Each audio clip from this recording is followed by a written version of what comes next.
Hello believers, welcome to believers academy. 2024కు సంబంధించి current affairs మీద మనం రెగ్యులర్గా క్లాసెస్ చేస్తున్నాం. ఇది వరకు జనవరి, ఫిబ్రవరి, మార్చ్, ఏప్రిల్ సంబంధించిన 4 నెలల కరెంట్ అఫైర్స్ కవర్ చేయడం జరిగింది. సో చూడని వారు ఎవరైనా ఉంటే మన ఛానల్లో వీడియోస్ ఉన్నాయి, సో అది కవర్ చేసుకోగలరు. మీరు ఏ కాంపిటేటివ్ ఎగ్జామ్ ప్రిపేర్ అయినా మన కంటెంట్ ప్రిపేర్ అవుతే 100% మీరు స్కోర్ చేయొచ్చు. సో ఇప్పుడు డిఎస్సి ఎగ్జామ్ అతి తొందరలోనే ఉంది, 10 రోజులు కూడా లేదు కాబట్టి సో క్విక్ రివిజన్ లాగా అన్ని చాప్టర్లు దాదాపు 85% మార్క్స్ స్కోర్ చేసే విధంగా కంటెంట్ అయితే ఇప్పటి వరకు ప్రిపేర్ చేయడం జరిగింది. ఈరోజు క్లాస్లో మే నెలకు సంబంధించి మొత్తం కరెంట్ అఫైర్స్ ఒక టాప్ 50లో భాగంగా ఈరోజు కవర్ చేద్దాం. సో మీరు కరెంట్ అఫైర్స్లో భాగంగా మనకు చూసుకుంటే జాతీయము, అంతర్జాతీయము, స్పోర్ట్స్, సైన్స్ అండ్ టెక్నాలజీ, ఈ విధంగా రక్షణ రంగాలు, దినోత్సవాలు, సో ఇటువంటి అన్ని టాపిక్స్ మీద కూలంకుషంగా డిస్కషన్ అనేది మన వీడియోలో అయితే ఉంటుంది. సో 100% చూడండి. అలాగే గ్రాండ్ టెస్ట్లు కూడా చాలా కండక్ట్ చేసాం, ఆ వీడియోస్ కూడా ఉన్నాయి, చూడండి. ప్రతి ఒక్కళ్ళు మన కంటెంట్ రెగ్యులర్గా ఫాలో అవుతే 100% అయితే కరెంట్ అఫైర్స్లో మీకు అధికంగా అయితే స్కోర్ అవుతుంది. సో ఇప్పుడైతే మనం క్లాస్లోకి వెళ్దాం. మేకి సంబంధించి 2024 మేకి సంబంధించి టోటల్ మంత్ అనేది మనం కవర్ చేయడం జరిగింది. సో ఇక్కడ టాప్ 50 తీసుకున్న ఒక్కో దాంట్లో 5 నుంచి 6 క్వశ్చన్స్ మనకు ప్రిపేర్ చేయవచ్చు. ఈ విధంగా 200 క్వశ్చన్స్ వరకు ఇప్పుడు మనం డిస్కస్ చేయబోయే వీడియోలు అయితే కవర్ అయిపోతాయి. నోట్ చేసుకోండి, రెగ్యులర్గా అయితే ఫాలో అవ్వండి. సో క్లాస్లోకి వెళ్దాం. సో ఈ మధ్య మనకు ఏఐ, ఆర్టిఫిషియల్ ఇంటెలిజెన్స్కి సంబంధించి చాలా కరెంట్ అఫైర్స్ క్వశ్చన్స్ ఈ మధ్య మనం చూసాం. సో వాటన్నింటిని ఒకటే దగ్గర రాయడం జరిగింది. ఏఐకి సంబంధించి ఏ క్వశ్చన్ అడిగినా చేసేలా సో చూద్దాం మనం. సో ఫస్ట్ చూడండి, ఆర్టిఫిషియల్ ఇంటెలిజెన్స్కి సంబంధించి సిఏ. ఏఐ పదాన్ని 1956లో జాన్ మెకార్థీ, యుఎస్ఏకి చెందిన జాన్ మెకార్థీ అనే వ్యక్తి మొట్టమొదటిసారిగా యూజ్ చేశాడు. సో ఇంకోటి, చాట్ జీపీటీని శాన్ ఫ్రాన్సిస్కో ఆధారిత ఓపెన్ ఏఐ డెవలప్ చేసిందన్నమాట. సో చాట్ జీపీటీ ఎక్కడ మనకు డెవలప్ అయిందంటే శాన్ ఫ్రాన్సిస్కోకి సంబంధించి ఓపెన్ ఏఐ దాన్ని డెవలప్ చేసింది. మరి ఈ ఓపెన్ ఏఐకి సంబంధించి వ్యవస్థాపకుడు ఎవరు అంటే శామ్ ఆల్ట్మ్యాన్. సో ఇది స్టాటిక్ జీకేలో కూడా మీకు 1కి వస్తుంది, సో ఇది గుర్తు చేసుకోండి. అలాగే చాట్ జీపీటీకి పోటీగా మనం భారత్ జీపీటీని మనకు తయారు చేయడం జరిగింది, అంటే డెవలప్ చేయడం జరిగింది. ఎవరు మరి అంటే department of science and technology, వీళ్ళ మద్దతుతోటి రిలయన్స్ జియో, ఐఐటి బాంబే డెవలప్ చేశాయన్నమాట భారత్ జీపీటీని. సో ఇది డీటెయిల్గా, సో దీని నుంచి ఒక 4-5 క్వశ్చన్లు అడగవచ్చు, ఒకసారి చూసుకోండి.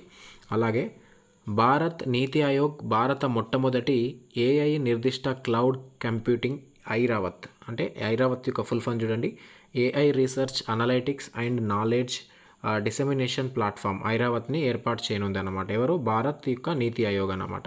సో ఇది గుర్తుంచుకోండి. సో ఏఐకి సంబంధించి క్లౌడ్ కంప్యూటింగ్ సంబంధించి ఏది అని అంటే ఐరావత్, ఇది గుర్తు చేసుకోండి. సో ఇది ఫస్ట్ క్వశ్చన్. నెక్స్ట్ సెకండ్ క్వశ్చన్లో కూడా ఏఐకి సంబంధించి ఉన్నాయి, ఒకసారి చూద్దాం. సో ఇది మన గ్రూప్ 1 ప్రిలిమ్స్లో అడిగాడు, ఇండియా ఏఐకి సంబంధించి. సో ఇది 5 సంవత్సరాల కాలానికి 10,371.92 కోట్ల బడ్జెట్ తోటి ఇండియా ఏఐ మిషన్కి ఆమోదం అయితే లభించింది. సో మరి మే 2020లో Indian government national AI portal of ఇండియాని ప్రారంభించింది. So national AI portal of ఇండియాని ఎప్పుడు ప్రారంభించింది అంటే మే 2020, గుర్తుంచుకోండి. దీనిని ministry of electronics and IT national association of software and services company, అంటే నాస్కామ్ యొక్క ఫుల్ ఫామ్ ఇది, నాస్కామ్ అయితే డెవలప్ చేసింది. So national AI portal of ఇండియాని డెవలప్ చేసింది ఎవరు అంటే నాస్కామ్. దాని ఫుల్ ఫామ్ కావాలంటే కూడా ఇక్కడ ఉంది, ఒకసారి చూసుకోండి. సో నెక్స్ట్ ఇందులోనే ఏఐ ఫర్ ఆల్, దీన్ని ఎవరు మరి డెవలప్ చేశారు, ఎవరు దీన్ని తీసుకొచ్చారంటే విద్యా మంత్రిత్వ శాఖ, ఇంటెల్ సంస్థ, అలాగే central board of secondary education, వీళ్ళు ముగ్గురు కలిసి దీన్ని ఏఐ ఫర్ ఆల్ ఒక ప్రోగ్రామ్ని అయితే తీసుకురావడం జరిగింది. సో అది second question. So every point note చేసుకోవాలి. మీరు నేను అందించే కంటెంట్లో ప్రతి పాయింట్ ప్రిపేర్ అయ్యి వెళ్తే మీరు డిఎస్సి ప్రిపేర్ అవుతుంటే ఖచ్చితంగా జాబ్ మీరు సాధించినట్టే. సో ఇది చాలామంది ఇప్పటివరకు మన పీడిఎఫ్లు చదువుతూ, చాలామంది క్లాసెస్ వింటూ చాలా నాలెడ్జ్ అయితే గెయిన్ చేశారు. సో కొత్త ఎవరైనా చూస్తే ఇప్పటివరకు ఇంతకుముందు చూడని అన్నీ ఉంటే చూసేయండి, డిస్క్రిప్షన్లో లింక్స్ ఉన్నాయి. సో అలాగే థర్డ్ క్వశ్చన్, భారత మొదటి ఏఐ స్కూల్ వచ్చేసి, సో నేను ఒక 4-5 క్వశ్చన్లు ఏఐ గురించి డిస్కస్ చేశాను, ఏఐ మొత్తం కవర్ అయ్యేటట్టు ఉంటుంది మీ కరెంట్ అఫైర్. సో భారత్కి సంబంధించి మొదటి ఏఐ స్కూల్ శాంతిగిరి విద్యాభవన్, కేరళకు సంబంధించి 2023 ఆగస్టు 29 నాడైతే ఏర్పాటు చేశారు. అలాగే భారత తొలి ఏఐ టీచర్ వచ్చేసి ఐరిస్, దీనిని కేటీసీటీ హై స్కూల్ కేరళలోని కల్లబల్లంలో మనకు దీన్ని చూడవచ్చు. అటల్ టింకరింగ్ ల్యాబ్ స్కీమ్లో భాగంగా దీన్ని ఏర్పాటు చేశారు. సో అలాగే దేశంలో ప్రథమంగా ఐఐటి హైదరాబాద్ ఏఐకి సంబంధించి బీటెక్ని ప్రవేశపెట్టింది, ఇది గుర్తుంచుకోండి. అలాగే భారత మొదటి వ్యవసాయ రంగ ఏఐ చాట్బోట్ వచ్చేసి అమాకృష్ ఏఐ అనేది ఒడిశా రాష్ట్రంలో అయితే ప్రవేశపెట్టారో అదొకటి చూసుకోండి. అలాగే భారత మొట్టమొదటి ఏఐ చాట్బోట్ వచ్చేసి లెగ్జీ బై వెలాసిటీ, అంటే వెలాసిటీ దీన్ని ఏర్పాటు చేసింది. సో ఇవి ప్రీవియస్ ఇయర్కి సంబంధించినవి, అది కూడా ఒకటే దగ్గర రాశాను. అలాగే వరల్డ్స్ ఫస్ట్ మేజర్ ఏఐ లాని యూరోపియన్ యూనియన్ అప్రూవ్ చేసిందనమాట. సో ఇది గుర్తుంచుకోండి. సో నెక్స్ట్ 4th క్వశ్చన్కి వెళ్దాం. ప్రపంచంలో తొలి ఏఐ సాఫ్ట్వేర్ ఇంజనీర్, చాలా ఇంపార్టెంట్, ఈ క్వశ్చన్ అడగచ్చు. కాగ్నిషన్ దీన్ని ఏర్పాటు చేసింది, డెవిన్ అనేది దాని పేరు. తొలి ఏఐ సాఫ్ట్వేర్ ఇంజనీర్ డెవిన్ అనేది గుర్తుంచుకోండి. సో మరి డెవిన్కి పోటీగా మన దేశంలో కూడా తొలి ఏఐ సాఫ్ట్వేర్ ఇంజనీర్ ఒకటి ఏర్పాటైంది, దాని పేరు దేవిక. దీన్ని ఏర్పాటు చేసింది విహెచ్ ముఫీద్ ఓపెన్ సోర్స్ వాళ్ళు. సో ఇది ఒకటి గుర్తుంచుకోవాలి. సో నెక్స్ట్ అలాగే దూరదర్శన్, అంటే మనకు డీడీ ఛానల్ అంటాం కదా, డీడీలో దూరదర్శన్లో ఒక ఛానల్ ఉంటుంది కిసాన్ ఛానల్ అని, దూరదర్శన్ కిసాన్ అనేది. అందులో ఏఐ యాంకర్లుగా క్రిష్ అండ్ భూమి మనకు కనిపిస్తారు. గవర్నమెంట్ ప్రసార చరిత్రలో, అంటే ప్రభుత్వం యొక్క ప్రసార చరిత్రలో మొట్టమొదటి ఏఐ ఇదే, క్రిష్ అండ్ భూమి అన్నమాట. సో 26 మే 2024 నాడు 9వ వార్షికోత్సవం దేనిది, కిసాన్ ఛానల్ యొక్క 9వ వార్షికోత్సవంలో దీన్ని ఇంట్రడ్యూస్ చేశారు. అలాగే ఇంకొకటి ఆల్ఫా ఫోల్డ్ అనే ఏఐ మోడల్ని గూగుల్ డెవలప్ చేసిందనమాట. సో ఇది. సో ఏఐకి సంబంధించి ఈ 4 దాంట్లో చాలా క్వశ్చన్స్ కవర్ అయ్యాయి, దాదాపు ఎంతలేని 20. సో ఇక్కడ నేను ఒకటే క్వశ్చన్ నెంబర్ తీసుకుంటున్నాను కానీ ఒక 5-6 క్వశ్చన్లు అయితే కవర్ చేస్తున్నాను. సో చూసుకోవాలి. నెక్స్ట్ 5th చూడండి. స్టార్టప్ మహాకుంభ్ కార్యక్రమం 2024 మార్చ్ 18 నుంచి 20లో ఢిల్లీలోని భారత్ మండపంలో జరిగింది. అలాగే స్టార్టప్ ఇండియా ప్రోగ్రాం 2016 జనవరి 16 నాడు ప్రారంభమైంది. అలాగే స్టార్టప్ ఇండియా హబ్ అనేది 2017 జూన్ 19 నాడు ప్రారంభమైంది. సో అలాగే టైడ్ స్కీమ్, టైడ్ 2.0 స్కీమ్, ఇది ఎప్పుడు 2019లో. సో మరి టైడ్ అంటే ఏంటి అంటే technology incubation and development of entrepreneurs 2.0. So ఇది 2019లో. సో ఇవి అడగవచ్చు. స్టార్టప్ మహాకుంభ్ కార్యక్రమం అనేది చాలా ఇంపార్టెంట్, ఢిల్లీలో జరిగింది భారత మండపంలో, ఎప్పుడు అనేది కూడా గుర్తుంచుకోండి, అడగచ్చు అది. So next 6th question. ఇటీవల కొన్ని దేశాలకు నూతనంగా అధ్యక్షులు ప్రధానులు నియామకమయ్యారు. సో ఇటువంటి క్వశ్చన్లు అడుగుతున్నాడు, ఇవి కూడా ఒకటే దగ్గర రాయడం జరిగింది. సో నేను మీ పనిని సులభం చేసే విధంగా ఏదైనా టాపిక్ ఉంటే దానికి రిలేటెడ్ సంబంధించి అన్ని మ్యాటర్ అంతా చాలా సేకరించి ఒకటే దగ్గర మీకు చదవడానికి టైం వేస్ట్ కాకుండా రాయడం జరిగింది. అది ఇప్పుడు మీరు చూశారు ప్రీవియస్ ఏఐ క్వశ్చన్స్ కానీ, ఇప్పుడు ఈ అధ్యక్ష ప్రధానులు కానీ దేశాలకు సంబంధించి ఒకటే దగ్గర కవర్ అయింది. సో ఇక్కడ ఫస్ట్ పనామా అధ్యక్షుడిగా జోస్ రౌల్ మొలినో నియామకమయ్యాడు. రష్యా ప్రధానిగా మిఖాయిల్ మిషిస్టిస్, రష్యా అధ్యక్షుడైతే వ్లాదిమిర్ పుతిన్ మనకు తెలుసు, కానీ రష్యాకు ప్రధానిగా మిఖాయిల్ మిషిస్టిస్. అలాగే చాడ్ దేశానికి అధ్యక్షుడిగా మహమ్మద్ ఇద్రిస్ డెబిట్నో. అలాగే తైవాన్ అధ్యక్షుడిగా లై చింగ్తే, ఇరాన్ తాత్కాలిక అధ్యక్షుడిగా మహమ్మద్ మెక్బర్, అలాగే వియత్నాం అధ్యక్షుడిగా లామ్కి. సో ఇరాన్కి ఇప్పుడు మనం జూన్లో ఉన్నాం, మనం జూన్లో కవర్ చేస్తున్నాం, జూలైలో కవర్ చేస్తున్నాం. నూతనంగా అధ్యక్షుడు కూడా వచ్చాడు ఇప్పుడు జూలైలో, నెక్స్ట్ మంత్లో కవర్ చేద్దాం, అది మీకు తెలుస్తుంది అదేదో కామెంట్ చేయండి. అలాగే వియత్నాం అధ్యక్షుడిగా లామ్కి, లిథువేనియా అధ్యక్షుడు గిటానస్ నౌసెడా, రష్యా అధ్యక్షుడు 5వసారిగా పుతిన్ నియామకం అయ్యారు. సో ఇది 6th క్వశ్చన్. ఇప్పుడు 7th చూద్దాం, చాలా ఇంపార్టెంట్ ఇప్పుడు ఇది. ప్రపంచంలోనే అత్యంత లోతైన నీలిరంధ్రం అంటే బ్లూ హోల్ ఎక్కడ గుర్తించారంటే మెక్సికోలోని చెటుమల్ బేలోని తాంజాలో దీన్ని ఆవిష్కరించారనమాట. సో ఇది ఒక సముద్రంలో మనం చూడవచ్చు, బ్లూ హోల్ అనేది చాలా పెద్దది. సో నెక్స్ట్ చిలీలో ప్రపంచంలోనే చాలా ఇంపార్టెంట్ ఇది, చిలీలో ప్రపంచంలోనే అత్యంత ఎత్తైన అబ్జర్వేటరీని టోక్యో విశ్వవిద్యాలయం అయితే ప్రారంభించింది. దీని పేరు అటకామా అబ్జర్వేటరీ. 5640 మీటర్ల ఎత్తులో అనేది ఈ అబ్జర్వేటరీని అయితే ఏర్పాటు చేశారు. సో ఇది ఖచ్చితంగా ఎక్కడ అంటే చిలీలో, దాని పేరు Atacama observatory. Next 8th NATO 75వ వార్షికోత్సవం ఇటీవల బెల్జియంలోని బ్రసెల్స్లో జరిగింది ఏప్రిల్ 4 నాడు. సో రష్యా మీద ఉక్రెయిన్ పోరాటానికి మద్దతుగా నిలిచిందన్నమాట ఈ సమావేశం, వార్షికోత్సవం. అలాగే ఇంకొకటి పాకిస్తాన్ నౌకాదళం యొక్క మొట్టమొదటి నిఘా నౌక పేరు పిఎన్ఎస్ రిజ్వాన్, చైనా నుంచి అయితే ఇది సేకరించడం జరిగింది. నెక్స్ట్ 9th మోదీ గారు మార్చి 22 నుంచి 23 భూటాన్లో పర్యటించారు. భూటాన్ రాజు అప్పుడు ఎవరు, జిగ్మే కేసర్ నమ్గ్యేల్ వాంగ్చుక్.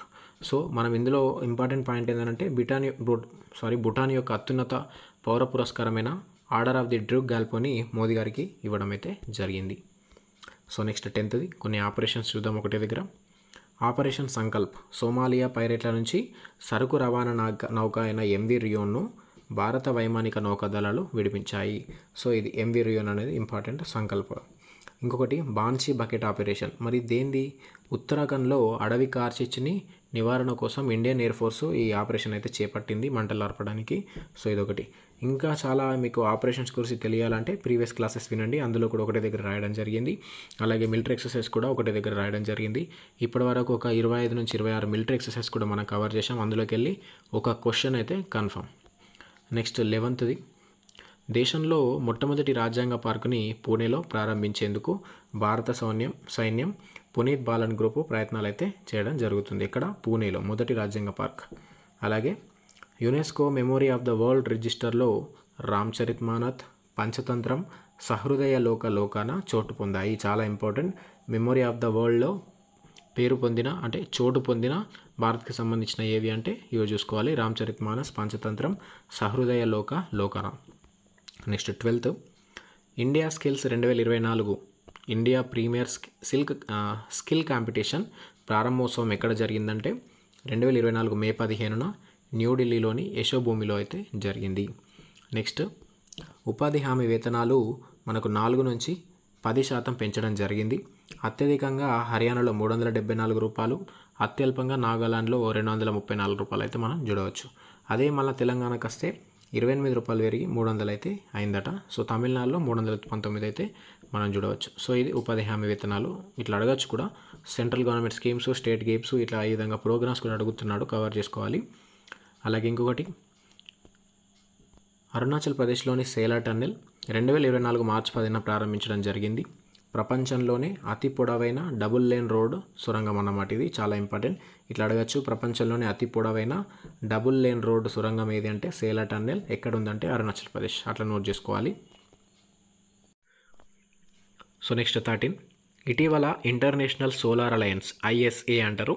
ఇందులో 99వ సభ్య దేశంగా మనకు చేరింది ఏది అంటే దేశం స్పెయిన్. చాలా ఇంపార్టెంట్. మరి ఈ ఇంటర్నేషనల్ సోలార్ అలయన్స్ని ఏర్పాటు చేసిన ఏవి అంటే భారత్, ఫ్రాన్స్. చాలా ఇంపార్టెంట్ ఇది. COP21 యొక్క ప్యారిస్లో జరుగుతుంది COP21. అందులో ఈ ISAని అయితే ప్రారంభించాయి భారత్, ఫ్రాన్స్. సో రీసెంట్గా అడగచ్చు. 99వ సభ్య దేశం ఏది అంటే స్పెయిన్ అనేది అయితే గుర్తుంచుకోండి. అలాగే ఇంటర్ పార్లమెంటరీ యూనియన్ IPU దీని యొక్క 148వ సమావేశం మార్చి 23 నుంచి 27 వరకు జెనీవాలో జరిగింది. ఇంపార్టెంట్ ఇది IPU సమావేశం. అలాగే వరల్డ్ లార్జెస్ట్ ఎయిర్పోర్ట్ ఆల్ మెక్టుమ్ను ఎవరు నిర్మిస్తున్నారంటే దుబాయ్. ఇదొకటి. అలాగే 14, అంటార్కిటికాలో భారత్ 2వ పోస్ట్ ఆఫీస్ పిన్ కోడ్గా MH1718ని ఏర్పాటు చేసింది. 40 సంవత్సరాల తర్వాత ఏర్పాటైన 2వ బ్రాంచ్ ఇది. మొదటిది 1984లో దక్షిణ గంగోత్రిలో అయితే ఏర్పాటు చేశారు. అలాగే భారత్కి పరిశోధన స్థలాలు ఉన్నాయి అంటార్కిటికాలో. ఏంటంటే అవి 1989లో మైత్రిని, 2012లో భారతీని అయితే ఏర్పాటు చేయడం జరిగింది. అలాగే national centre for polar and ocean research గోవాలో 46వ అంటార్కిటికా ట్రీటీ సెక్రటేరియట్ సమావేశాలు మనకు ఎక్కడ జరిగాయంటే కొచ్చిలో జరిగాయి మే 20 నుంచి 30 వరకు. సో ఇది చాలా ఇంపార్టెంట్. 46వ అంటార్కిటికా ట్రీటీ సెక్రటేరియట్ సమావేశాలు ఎక్కడ జరిగాయంటే మన కొచ్చిలో అయితే మనం చూడవచ్చు. నెక్స్ట్ 15, ఒకే సీజన్లో 2 సార్లు ఎవరెస్ట్ని అలాగే మౌంట్ లోట్స్ పర్వతాలని అధిరోహించిన తొలి వ్యక్తిగా నిలిచింది భారత పర్వతారోహకుడు సత్యజిత్ గుప్తా. ఈ ఎవరెస్ట్ మనకు హైట్ తెలుసు 8848 మీటర్స్. మౌంట్ లోట్స్ అనేది 8516 మీటర్స్. ఈ రెండుని ఆయన ఎక్కిన తొలి వ్యక్తిగా అయితే నిలిచాడు. అలాగే ఖమీరీటా షెర్పా మనం ఇంతకుముందే వినుంటాం, నేపాల్కి చెందిన వ్యక్తి. 29వసారి ఎవరెస్ట్ అధిరోహణ చేసి ప్రపంచ రికార్డ్ అయితే సృష్టించాడు. సో నెక్స్ట్, భారత్లో 4000కు పైగా గంగా డాల్ఫిన్లు ఇండియన్ వైల్డ్ లైఫ్ ఇన్స్టిట్యూట్ ప్రకారం అయితే మనకు తెలియజేసింది జరిగింది. ఇది భారత్లో 4000కు పైగా గంగా డాల్ఫిన్లు ఉన్నాయని. అలాగే ఎవరెస్ట్ అధిరోహించిన అతిపెద్ద వయస్కురాలుగా నిలిచింది జ్యోతి దత్రే, మధ్యప్రదేశ్కి చెందిన వ్యక్తి. ఇట్లా ఇది గుర్తుంచుకోండి. అలాగే 16, గుజరాత్ వ్యవస్థాపక దినోత్సవం అలాగే మహారాష్ట్ర వ్యవస్థాపక దినోత్సవం వచ్చేసి 2 మే 1 నాడే. ఇక్కడ చూసుకోవచ్చు మీరు ఏంటంటే అది గుజరాత్ వ్యవస్థాపక దినోత్సవం మే 1, మహారాష్ట్ర వ్యవస్థాపక దినోత్సవం కూడా మే 1. రెండు కూడా 1960లోనే ఏర్పడ్డాయి. గుజరాత్ వచ్చేసి బొంబాయి పునర్వ్యవస్థీకరణ చట్టం ప్రకారం బొంబాయి నుంచి విడిపోయింది. మహారాష్ట్ర వచ్చేసి బొంబాయి ప్రెసిడెన్సీ నుంచి మహారాష్ట్రగా విడిపోయింది. సో ఇవి వ్యవస్థాపక దినోత్సవాలు మేకి సంబంధించి. అలాగే మే 1 నాడు మన కార్మిక దినోత్సవం కూడా జరుపుకుంటాం. అన్ని దినోత్సవాలు చివరిలో డిస్కస్ చేద్దాం. నెక్స్ట్ 17 చూడండి, GI ట్యాక్స్కి సంబంధించి ఒకటి దగ్గర కచ్ అజ్రాక్ అనేది గుజరాత్కి సంబంధించింది. అలాగే అంబాజీ వైట్ మార్బల్ కూడా గుజరాత్కి సంబంధించింది. ఈ రెండిటికి జిఐ ట్యాగ్స్ వచ్చాయి. అలాగే బనారస్ తండై, తబలా, షెహనాయ్, లాల్పేడ ఇవన్నీ ఉత్తరప్రదేశ్. అలాగే పచ్రారిగ్నై, మాతాబరిపేడ త్రిపుర, గారో వస్త్రనేయడం, లిర్నై, చుబిట్చి ఇవన్నీ మేఘాలయకి సంబంధించిన జిఐ ట్యాగ్స్ వచ్చినాయి మొన్న. అలాగే ఆషారికండి టెర్రకోట, బిహుదోల్, బోడో డొకోనా, బోడోగంసా, అలాగే సిపుంగ్ ఇవన్నీ అస్సాంకి సంబంధించినవి. ఇంకా చాలా ఉన్నాయి, ఇవైతే ఇంపార్టెంట్ అని అయితే రాయడం జరిగింది. అలాగే మొత్తం మీద భారతదేశంలో ఇప్పటివరకు 69 జిఐ ట్యాగ్లతోటి ఉత్తరప్రదేశ్ మొదటి స్థానంలో అయితే ఉంది. నెక్స్ట్ 18 తెలంగాణ హైకోర్టు సంబంధించి నూతన భవన శంకుస్థాపన రంగారెడ్డి జిల్లాలోని రాజేంద్రనగర్ మండలం బుద్వేల్లో 100 ఎకరాల్లో ప్రారంభించడం జరిగింది. హైకోర్టు సంబంధించి నూతన భవన నిర్మాణం మార్చి 27న CJI chief justice of India మనకు చంద్రచూడ్ వారు ప్రారంభించడం అయితే జరిగింది. అలాగే ఇటీవల టీ హబ్లో ఫ్రాన్స్ యొక్క కాన్సులేట్ కార్యాలయం మార్చి 27న ప్రారంభమైంది. అలాగే దేశంలోనే నంబర్ 1గా మంచిర్యాల జిల్లా, ఇది ఇంపార్టెంట్, చెన్నూరుకు సంబంధించి ఎల్లక్కపేట సమీపంలో దసలిపట్టు అనేది ఒకటి ఉంటుంది. ఏంటది అంటే పట్టుపురుగుకు సంబంధించి గుడ్ల తయారీ కేంద్రం. సో ఇది నంబర్ 1గా అయితే నిలిచింది గుడ్ల తయారీలో. అలాగే ఆసియాలో తొలిసారిగా ఎండోక్రైన్ ప్యాంక్రియాస్ పరిశోధన కేంద్రాన్ని గచ్చిబౌలిలోని ఏషియన్ ఇన్స్టిట్యూట్ ఆఫ్ గ్యాస్ట్రోఎంటరాలజీలో అందుబాటులోకి తెచ్చారు. నెక్స్ట్ 19 సో ఇది భారత్కి సంబంధించి ఎకానమీకి సంబంధించిన టాపిక్స్. సో నేను ముందే చెప్పాను అన్ని విధాల అన్ని టాపిక్స్ మీద క్వశ్చన్స్ ఉంటాయి మన ఛానల్లో అని. సో ఇది ఎకానమీకి సంబంధించింది. భారత్ యొక్క జీడిపి వృద్ధి రేట్ ఏ విధంగా ఉందో మీరు దీంట్లో మొత్తం చూడవచ్చు. ఒకసారి చూసుకోండి, మీకు ఐడియా వచ్చేస్తుంది. ఇక్కడ చూడండి ఫైనాన్షియల్ ఇయర్, ఇక్కడ ఎవరెవరైతే ఆ రిపోర్ట్ ఇచ్చారో అయితే ఇక్కడ రాయడం జరిగింది. ఒకసారి అయితే నోట్ చేసుకోండి ఇది. సో ఇది 19 క్వశ్చన్. అలాగే 20 దేశంలో తొలి మల్టీ మోడల్ లాజిస్టిక్ పార్క్ నిర్మాణాన్ని చెన్నైలో నిర్మించనున్నారు. సో దీన్ని రిలయన్స్ అనేది అయితే చేపట్టింది ఈ ప్రోగ్రామ్ని, అంటే నిర్మాణాన్ని. అలాగే భారత మొట్టమొదటి గ్రీన్ హైడ్రోజన్ ప్లాంట్ వచ్చేసి మధ్యప్రదేశ్లోని నిర్మించనున్నారు. దీనిని గెయిల్ ఇండియా నిర్మించనుంది. అలాగే ఇరాన్ చాబహార్ పోర్టు నిర్వహణకి 10 ఏళ్ల ఒప్పందం కుదుర్చుకున్న దేశం వచ్చేసి భారత్. సో ఇరాన్లకు సంబంధించి ఆ పోర్టు నిర్వహణ కోసం. అలాగే ప్రపంచంలో తొలి సిఎన్జి ఆధారిత మోటార్ సైకిల్ మనకు విడుదలకు సన్నాహాలు చేస్తున్నది బజాజ్. సో అది మనకి ఈరోజు జూలై, ఈరోజు మన క్లాస్ డిస్కస్ చేస్తున్న రోజే నిన్ననే దానికి సంబంధించి రిలీజ్ కూడా అయిపోతుందట. ఫ్రీడమ్కి సంబంధించి ఫ్రీడమ్ 125 అనుకుంటా దాని పేరు. సో రిలీజ్ అయితే కాబోతుంది. సో చాలా ఇంపార్టెంట్ ఈ బజాజ్ కంపెనీ. అలాగే world first 6G device launch చేస్తుంది జపాన్, అదొకటి కూడా గుర్తుంచుకోండి. నెక్స్ట్ 21 క్వశ్చన్ ఒకసారి చూసుకుంటే ప్రపంచంలోనే మొదటి పోర్టబుల్ హాస్పిటల్ ప్రారంభించింది భారత్. ఇండియన్ ఎయిర్ ఫోర్స్ సంబంధించి భీష్మ పోర్టబుల్ హాస్పిటల్ని ఆగ్రాలో ఎయిర్ డ్రాప్ చేసింది. దీన్ని ఆరోగ్య మైత్రి క్యూబ్ అని అంటారు. సో ఇది పోర్టబుల్ హాస్పిటల్. నెక్స్ట్ 22 ఇటీవల ఏ ఆర్గనైజేషన్ చంద్రుడి పైన మొట్టమొదటి లూనార్ రైల్వే సిస్టమ్ని నిర్మిస్తామని ప్రకటించింది అంటే నాసా అనేది కరెక్ట్ ఆన్సర్. అలాగే మంగళయాన్ 2కు ఉపయోగించబోతున్న రాకెట్ LVM-3. అలాగే earth cloud ఏరోజల్ and radiation explorers climate satellite machine, ఇది ESA అండ్ జాక్సా యొక్క జాయింట్ వెంచర్ అని అయితే మనం చూసుకోవచ్చు. ఎర్త్ అనేది మిషన్. ESA జాక్సా అంటే ఏందో మీకు తెలుసు, అది దానికి సంబంధించి ఫుల్ ఫామ్ ఏంటో ఒకసారి కామెంట్ చేయండి చూద్దాం. అలాగే 23 స్వదేశీ పరిజ్ఞానంతో అభివృద్ధి చేసిన man portable anti guided missile MPAGM ఆయుధ వ్యవస్థని భారత సైన్యం పోఖ్రాన్ ఫీల్డ్ ఫైరింగ్ రేంజ్లో ఏప్రిల్ 13 పరీక్షించింది. అలాగే దక్షిణ కొరియా కేంద్రక సంలీన ప్రక్రియలో కృత్రిమ సూర్యుడు ద్వారా అణుసంలీన ప్రక్రియ ద్వారా 48 సెకండ్ల పాటు 100 మిలియన్ డిగ్రీల సెంటీగ్రేడ్ల ఉష్ణోగ్రతని ఉత్పత్తి చేసింది. ఏ దేశం అది? దక్షిణ కొరియా. సో ఇది కృత్రిమ సూర్యుడు ద్వారా 100 మిలియన్ డిగ్రీ సెంటీగ్రేడ్ ఉష్ణోగ్రత ఉత్పత్తి చేసిన దేశం ఏది అంటే దక్షిణ కొరియా అని గుర్తుంచుకోవాలి. ఇది చాలా ఇంపార్టెంట్. నెక్స్ట్ 24 సో ఇవన్నీ సైన్స్ అండ్ టెక్నాలజీ రక్షణ రంగానికి సంబంధించిన క్వశ్చన్లు వస్తున్నాయి. సో ఇప్పుడు 24 చూద్దాం. సో 24 మనం చూసుకుంటే ఇస్రో పునర్వినియోగ వాహక నౌక పుష్పక్, దాన్ని మార్చి 21న టెస్ట్ చేశారు. RLV LEX 02ని దానికి సంబంధించిన పేరు. కర్ణాటకలోని చిత్రదుర్గలో ల్యాండింగ్ ప్రయోగం చేశారు. అలాగే మనిషికి తొలిసారిగా పంది కిడ్నీని, అంటే ఒక 62 సంవత్సరాల రోగికి పంది కిడ్నీని అమర్చారు. ఎవరు అంటే అమెరికాకు చెందిన మసాచుసెట్స్ డాక్టర్స్ మార్చి 21 నాడు అయితే ఇది చేశారు. అలాగే మెట్టా క్రోమోటిక్ ల్యూకోడిస్ట్రోఫీకి లెన్మెల్డీ అనే ఔషధం అందుబాటులోకి వచ్చింది. మరి ఎందుకు ఈ కరెంట్ అఫైర్ ఏంటంటే ప్రపంచంలోనే అత్యంత ఖరీదైన ఔషధం అన్నమాట ఇది. సో ఇది గుర్తుంచుకోండి, లెన్మెల్డీ ఔషధం. అలాగే 25 2028 నాటికి ఇస్రో ఎన్జిఎల్వి అంటే న్యూ జనరేషన్ లాంచింగ్ వెహికల్ని ప్రయోగాత్మకంగా పరీక్షించనుంది. సో మరి ఎన్జిఎల్వి కంటే ముందు మనకు SLV, ASLV, PSLV, GSLV, LVM three, SSLV అనేవి ఉన్నాయి. దీని తర్వాత నెక్స్ట్ శ్రేణి అన్నమాట ఎన్జిఎల్వి. సో దీంతో ఇంకా భారీ ఉపగ్రహాలు అయితే ప్రయోగం చేయవచ్చు. అలాగే నానో సెన్సార్తో సైటోకైనిన్ల పనితీరు గుర్తించి వ్యాధి నిర్ధారణ చేయగల టెక్నాలజీని రూపొందించింది ఐఐటి జోధ్పూర్. అలాగే 26 భారతదేశ తొలి స్వదేశీ బాంబర్ వచ్చేసి FWD-200B. దీన్ని ఆవిష్కరించింది ఫ్లయింగ్ వెడ్జ్ డిఫెన్స్, ఇంపార్టెంట్. అలాగే నిఘా సామర్థ్యాలను పెంచడానికి భారత సైన్యంలోకి దృష్టి 10 అనే పేరుతోటి నూతన డ్రోన్లు అయితే తీసుకురావడం జరిగింది. దృష్టి 10 అనేది ఇంపార్టెంట్. సో అలాగే ఇంకొకటి ఎక్సర్సైజ్ సైబర్ సురక్ష 2024 ఇటీవల మే 20 నుంచి 24 మధ్యలో న్యూఢిల్లీలో జరిగింది. దీనికి మే 20న భారత CDS chief of defence staff general Anil Chauhan హాజరయ్యారు. సైబర్ సురక్ష 2024 ఎక్కడ జరిగిందనేది అడగచ్చు క్వశ్చన్. నెక్స్ట్ 27 రేడియేషన్ నిరోధక క్షిపణి రుద్రం 11 భారత్ ఇటీవల ఒడిషా తీరంలోని SU-30 MKI యుద్ధ విమానం నుంచి ప్రయోగించింది రుద్రం 11ని. అలాగే డిఆర్డిఓ ఏప్రిల్ 18, 2024న ఒడిషాలోని చాందీపూర్లో గల ఇంటిగ్రేటెడ్ టెస్ట్ రేంజ్ నుంచి క్రూయి క్షిపణి ITCMని స్వదేశీ పరిజ్ఞానంతో తయారు చేసింది. ప్రయోగం కూడా విజయవంతమైంది. అలాగే ISRO developing semi cryogenic engine with oxygen and kerosene తోటి సంబంధించిన ఆక్సిజన్ కిరోసిన్ తోటి నడిచే ఒక సెమీ క్రయోజెనిక్ ఇంజన్ని తయారు చేసిందన్నమాట, ఇస్రో డెవలప్ చేస్తుంది. సో నెక్స్ట్ 28 ఇందులో మనం డిస్కస్ చేసే ఎవ్రీ పాయింట్ కూడా ఇంపార్టెంటే. మీరు క్లాస్ విన్నంతసేపు అంటే కాన్సన్ట్రేట్ అని ఉండాలి.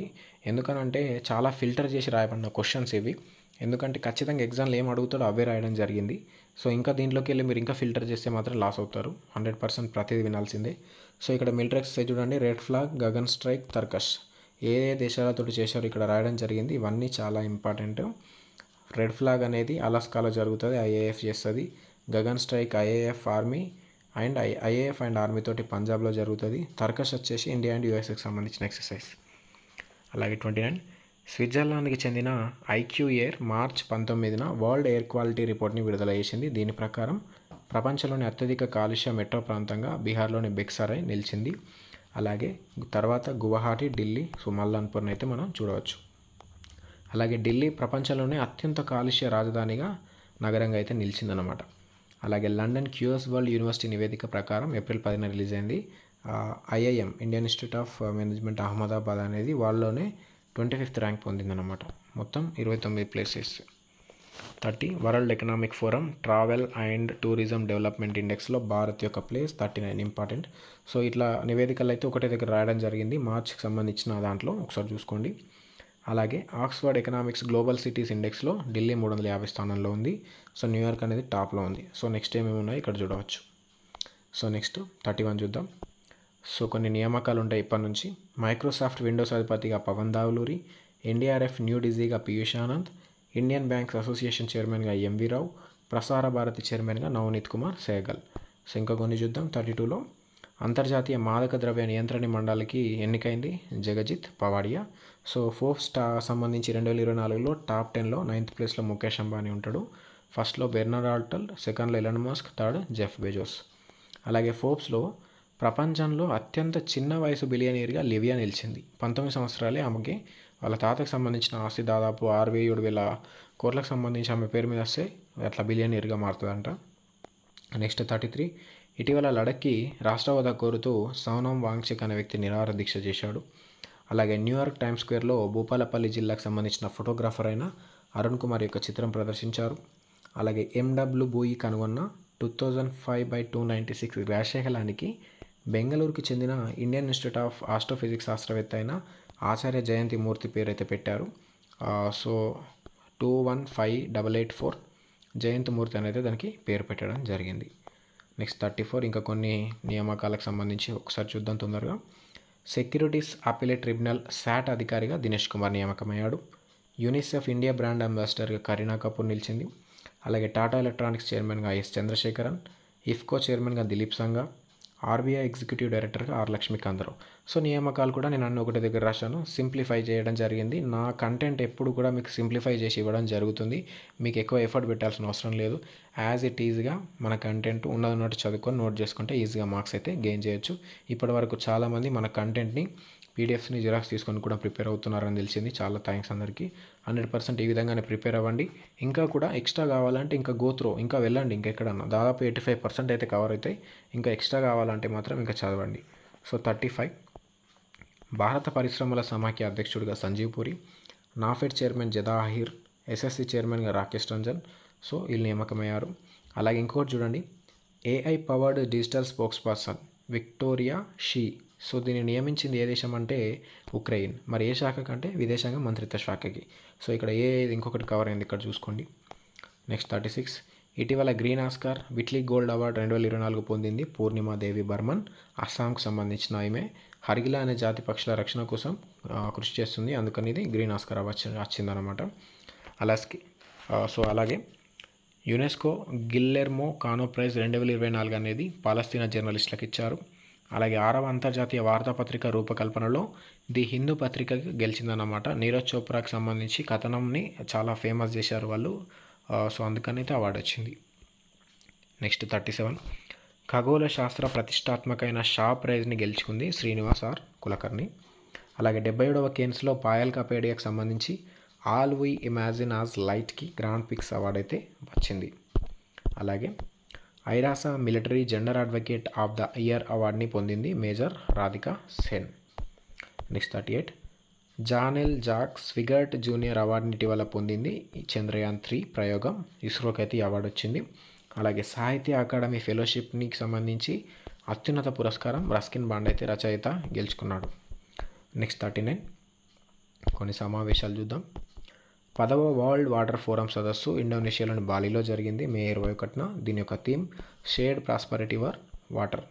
అలాగే 26వ ఆసియాన్ భారత సీనియర్ అధికారుల సమావేశం న్యూఢిల్లీలో జరిగింది 3rd మే నాడు. దీనికి అధ్యక్షత జయదీప్ మజుందార్, ఆల్బర్ట్ చువా అయితే వ్యవహరించారు. ఇవి రెండు important. Next 40 world hydrogen summit and exhibition 2024లో జరిగింది. ఎక్కడ అంటే నెదర్లాండ్స్లోని రోటర్డామ్లో. అలాగే నాసా ఏఐ కోసం కొత్త చీఫ్ని నియమించింది డేవిడ్ సాల్వాగ్నిని. ఇది ఒకటి చూసుకోండి. అలాగే చంద్రుని వెనుక వైపు శాంపిల్ సేకరణకు చైనా చాంగే E6 ప్రోబ్ అనే ప్రయోగం అయితే చేపట్టడం జరిగింది. అలాగే భారత తొలి క్వాంటమ్ డైమండ్ మైక్రోచిప్ ఇమేజర్ అభివృద్ధికి కృషి చేస్తుంది TCS and IIT Bombay. Next 41 క్రీడాంశాలు చూద్దాం. ఫోర్బ్స్ అత్యధికంగా చెల్లించే అథ్లెట్ల జాబితాలో ఫుట్బాల్ ప్లేయర్ మనకు రొనాల్డో అయితే నిలవడం జరిగింది. అలాగే 2024 BWF మనకు badminton world federation Thomas Uber కప్ని రెండింటిని గెలుచుకున్నది ఎవరు అంటే చైనా. చెంగ్డూలో జరుగుతుంది ఇది. చైనా గెలుచుకుంది రెండింటిని. అలాగే తొలి సుల్తాన్ అజ్లాన్ షా హాకీ ట్రోఫీని జపాన్ అయితే గెలుచుకుంది. మొట్టమొదటిసారిగా నిర్వహించారు ఈ సిరీస్ని. జపాన్ అయితే గెలుచుకుంది. అలాగే దోహా డైమండ్ లీగ్ 2024లో 88.36 మీటర్లతో రజతం నీరజ్ చోప్రా గెలిచాడు. అలాగే భారత 85వ చెస్ గ్రాండ్ మాస్టర్గా శ్యామ్ నిఖిల్ అయితే నిలిచాడు. అలాగే 42 2024 ప్రపంచ పారా అథ్లెటిక్స్ ఛాంపియన్షిప్లో జపాన్లోని కోబులో జరిగింది 17 to 25 మే. అలాగే ఇందులో ఇంపార్టెంట్ ఏంటంటే తెలంగాణకు చెందిన వ్యక్తే దీప్తి జీవన్జీ T20 400 మీటర్ రన్నింగ్లో స్వర్ణ పొందింది. ఇది ఇంపార్టెంట్. అలాగే ICC T20 వరల్డ్ కప్కి మనం జరిగిన T20 వరల్డ్ కప్ ఇండియా గెలిచింది. సో మన నేషన్ చాలా గౌరవపదంగా పేరు నిలబెట్టారు వాళ్ళు. సో దీనికి ప్రాణాభిష్టాలుగా Yuvraj Singh, Chris Gayle, Usain Bolt, Shahid Afridi ఉండేవారు. నెక్స్ట్ 43 2024 ప్యారిస్ ఒలింపిక్స్ మనకు జూలై 26 నుంచి ప్రారంభమవుతున్నాయి ఆగస్ట్ 11 వరకు. సో దీనికి పతాకధారిగా table tennis player Sharath Kumar అయితే వ్యవహరించనున్నాడు. అలాగే ATP డబుల్స్ ర్యాంకింగ్లో టెన్నిస్లో రోహన్ బొపార్ నెంబర్ 1 ర్యాంక్ నిలిచాడు. అలాగే డిస్కస్ త్రోలో లిథువేనియా అథ్లెట్ అయిన మికోలా సాలెక్నా 74.5 మీటర్ల దూరం విసిరి డిస్కస్ని ప్రపంచ రికార్డ్ అయితే సృష్టించాడు. నెక్స్ట్ 44 2023కి సంబంధించి Wisden leading cricketer of the ఇయర్గా ఆస్ట్రేలియా కెప్టెన్ ప్యాట్ కమిన్స్ నిలిచాడు. అలాగే వరల్డ్ టేబుల్ టెన్నిస్ ఫీడర్ సిరీస్లో టైటిల్ సాధించిన తొలి భారతీయ ఆటగాడు సత్యన్ జ్ఞానశేఖరన్. నెక్స్ట్ 45 ఇటీవల పొఖారా నగరాన్ని తమ దేశ పర్యాటక రాజధానిగా నేపాల్ ప్రకటించిందన్నమాట. అలాగే ఇటీవల ఇంటర్నేషనల్ మ్యాన్ హంట్ కార్యక్రమం చేపట్టింది చైనా. అలాగే ఇటీవల నీటి సుస్థిరత పురస్కారం 2023-24 గెలుచుకున్నది KS గోపాల్. ఈయన వినూత్నంగా భూగర్భ డ్రిప్ అయిన స్వర్ని ఆవిష్కరించాడట, అందుకోసం ఇచ్చారు. So next 46 Google arts and culture and India's ministry of agriculture సంయుక్తంగా millets seeds of change in ఎగ్జిబిషన్ని కృషి భవన్లో అయితే ప్రారంభించారు. అలాగే zero waste to landfill అవార్డుతో తిరువనంతపురం అంతర్జాతీయ విమానాశ్రయం దేశంలోనే అగ్రస్థానంలో నిలిచింది. సో ఇప్పుడు దినోత్సవాలు అయితే చూద్దాం. మేకి సంబంధించి చాలా ఇంపార్టెంట్. ఇది వరకు ఏప్రిల్ వరకు, జనవరి నుంచి ఏప్రిల్ వరకు అన్ని దినోత్సవాలు కవర్ చేసాం ప్రీవియస్ క్లాస్లో. దినోత్సవాల నుంచి థీమ్స్ 100% ఒక క్వశ్చన్ వస్తుంది డిఎస్సిలో కానీ ఏ కాంపిటేటివ్ ఎగ్జామ్లో కానీ. సో ఇప్పుడు మే చూద్దాం మనం. మే 1 అంతర్జాతీయ కార్మిక దినోత్సవం. దీని యొక్క theme ensure workplace safety and health amidst climate change అనేది చూసుకోండి. మే 2 ప్రపంచ ట్యూనా దినోత్సవం. ట్యూనా అంటే ఒక రకమైన చేపకు సంబంధించింది. అలాగే మే 3 ప్రపంచ పత్రికా స్వేచ్ఛ దినోత్సవం. దీని యొక్క theme A press for the planet journalism in the phase of the environmental crisis అనేది చూసుకోండి. అలాగే మే 4 చూడండి, ప్రపంచ అగ్నియోధుల దినోత్సవం. మే 5 వచ్చేసి ప్రపంచ అథ్లెటిక్ దినోత్సవం. ఇంకొకటి మే 4 నాడే ఇంకొకటి ఉంది మనకు ఇక్కడ చూసుకుంటే international day for mine awareness and assistance in mine action 2024. దీని యొక్క theme protecting lives building peace. అలాగే మే 6 ప్రపంచ పెంపుడు జంతువుల దినోత్సవం.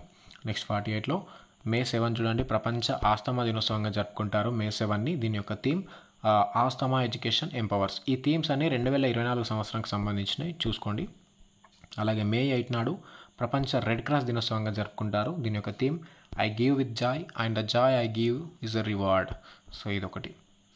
నెక్స్ట్ మే 8 ప్రపంచ తలసేమియా దినోత్సవంగా జరుపుకుంటారు. దీని యొక్క థీమ్ చూడండి empowering lives embracing progress equitable and accessible thalassaemia treatment for all. అలాగే మే 10 మనకు తెలుసు సిపాయిల తిరుగుబాటు దినోత్సవం. మే 11 జాతీయ సాంకేతిక దినోత్సవం. ఇంపార్టెంట్ ఇది. దీని యొక్క theme promoting clean and green technologies for a sustainable future. 1998లో మే 11 నాడు పోఖ్రాన్లో అణుపరీక్ష నిర్వహించారు. అందుకని అప్పటి నుంచి ఇది జరుపుకుంటాం మనం. అలాగే మే 11 నాడే ప్రపంచ వలస పక్షుల దినోత్సవం జరుపుకుంటారు. దీని యొక్క theme protect insects protect birds. అలాగే మే 12 అంతర్జాతీయ నర్సుల దినోత్సవం. Theme our nurses our future the economic power of care. Next 49 May 13 parliament day.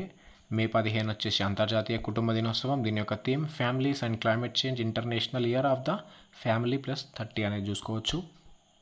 మే 16 రాష్ట్రీయ గౌరవ్ దివాస్. మే 16లోనే మళ్ళీ ఇంకొకటి ఉంటుంది international day of living together in peace. అలాగే మే 17 world telecommunication and information society డేగా జరుపుకుంటాం. దీని యొక్క థీమ్ మీరు చూసుకుంటే digital innovation for sustainable development. అలాగే మే 18 ప్రపంచ మ్యూజియం దినోత్సవం. మే 20 వచ్చేసి ప్రపంచ తేనెటీగల దినోత్సవం. దీని యొక్క theme bee engaged with youth. So తేనెటీగలు యువతతో ఎంగేజ్ అయి ఉన్నాయి అన్నట్టు ఇది ఒకటి చూసుకోండి. నెక్స్ట్ మే 21 ప్రపంచ విభిన్న సంస్కృతుల దినోత్సవం. అలాగే అంతర్జాతీయ తీవ్రవాద వ్యతిరేక దినోత్సవం. ఆ రోజు రాజీవ్ గాంధీ చనిపోతాడు. సో అదొకటి చూసుకోండి. మే 22 అంతర్జాతీయ జీవ వైవిధ్య దినోత్సవంగా జరుపుకుంటారు. దీని యొక్క theme be part of the plan. అలాగే May 23 world turtle day. May 24 Commonwealth day. Commonwealth day యొక్క theme one resilient common future transforming our common wealth.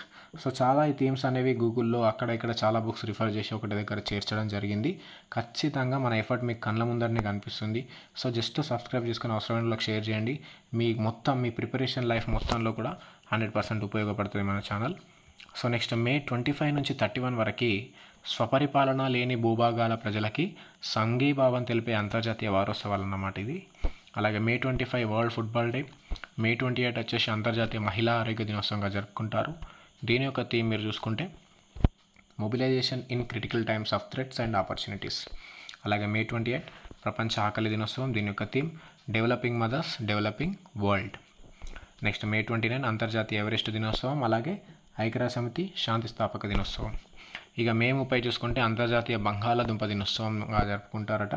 So దీని యొక్క theme harvesting diversity feeding hope అనేది మనం చూడవచ్చు.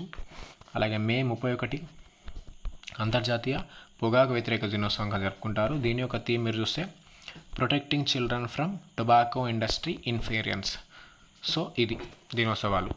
సో మనం ఇప్పటివరకు మేకి సంబంధించిన ఒక 50 ఇంపార్టెంట్. సో 50 అనుకున్నారు కానీ మరి ఇప్పటిదాకా చూసుకుంటే ఒక్కొక్క దాంట్లో 5-6 క్వశ్చన్లు కవర్ చేసిన ఒక మేకి సంబంధించి 250 క్వశ్చన్స్ మనం ఈ క్లాస్లో అయితే డిస్కస్ చేసాం.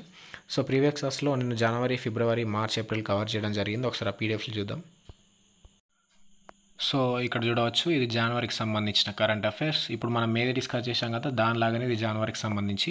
ఇందులో మనం టాప్ 60లో చూడవచ్చు ప్రతిదీ కూడా కవర్ చేసాం. జనవరికి సంబంధించి అన్నీ కూడా ఇందులో కవర్ అయిపోయి. సో ఇది జనవరికి సంబంధించి టాప్ 60 చూడవచ్చు. ఇది 60 క్వశ్చన్స్ ఇందులో ఉంటాయి. అలాగే ఫిబ్రవరి చూద్దాం. సో ఇది ఫిబ్రవరికి సంబంధించి ఇది కూడా మనం చూసుకోవచ్చు. ఫిబ్రవరికి సంబంధించి అన్ని కవర్ అయిపోయాయి. ఇందులో లాస్ట్లో చూసుకుంటే ఇందులో టాప్ 75లో భాగంగా దీన్ని కవర్ చేయడం జరిగింది 75 క్వశ్చన్లు. అలాగే మార్చ్ ఏప్రిల్ కూడా చూద్దాం. సో ఇది మార్చిది ఇదివరకు కవర్ చేయడం జరిగింది. సో ఇందులో మనం చూసుకుంటే క్వశ్చన్స్ ప్రతిదీ కూడా అన్ని చాప్టర్లు, అది స్పోర్ట్స్, రక్షణ రంగాలు, science and technology, every topic అనేది ఇందులో కవర్ అయింది. టాప్ 60లో భాగంగా దీన్ని చూడవచ్చు. చివరిలో థీమ్స్ అన్నీ ఉంటాయి, దినోత్సవాలు. అలాగే ఏప్రిల్, సో రీసెంట్గానే ఏప్రిల్కి సంబంధించింది కూడా ఇందులో మనం టాప్ 55లో మనం దీన్ని చూడడం జరిగింది ప్రీవియస్లానే. సో చూసుకోండి, ఇవన్నీ కూడా చాలామంది పీడిఎఫ్స్ పొంది మనకు చాలామంది దీని అయితే చదువుకోవడం జరుగుతుంది మంత్లీ వైజ్గా. సో ఇప్పుడు మనం మేకి సంబంధించి కవర్ చేసాం. సో ఈ పీడిఎఫ్లో మీకు కావాలనుకుంటే చదవడం ఇబ్బంది ఉంది, ఎక్కువ టైం లేదనుకుంటే పీడిఎఫ్లో పొందాలనుకుంటే మీరు ఇక్కడ మీరు చూస్తున్న వీడియో కింద సబ్స్క్రైబ్ అనే ఆప్షన్ కనిపిస్తుంది. సబ్స్క్రైబ్ చేసుకున్న తర్వాత జాయిన్ అనే ఆప్షన్ అవైలబుల్ అవుతుంది. ఈ జాయిన్ ఆప్షన్ క్లిక్ చేస్తే మీరు ఈ విధంగా ఛానల్ మెంబర్స్ అయితే అవుతారు. జాయిన్ ఆప్షన్ క్లిక్ చేసిన తర్వాత కింద ఫ్రీ పీడిఎఫ్ నోట్స్ అని ఉంటుంది. జస్ట్ 59 రూపీస్ తోటి మంత్లీ వైజ్. వన్స్ మీరు 59 తోటి మంత్లీగా జాయిన్ అయితే మంత్లీ వైజ్ కటింగ్ ఉంటుంది, కానీ మీరు ఆ తర్వాత ఆఫ్ చేసేసుకోవచ్చు వన్స్ తీసుకున్న తర్వాత ఒక రోజుకే. సో ఈ విధంగా ఛానల్ మెంబర్ అయితే అయిపోతారు. ఛానల్ మెంబర్ కాగానే మీకు పీడిఎఫ్స్ లింక్స్ అన్నీ కూడా గూగుల్ డ్రైవ్ లింక్స్ అన్నీ మీకైతే ప్రొవైడ్ చేయడం జరుగుతుంది. వాటన్నిటి నుంచి మీరు అన్నీ ఉచితంగా పొందవచ్చు. ఒక్కసారి మెంబర్ అయితే అన్నీ కూడా లైఫ్ టైం అయితే పొందవచ్చు.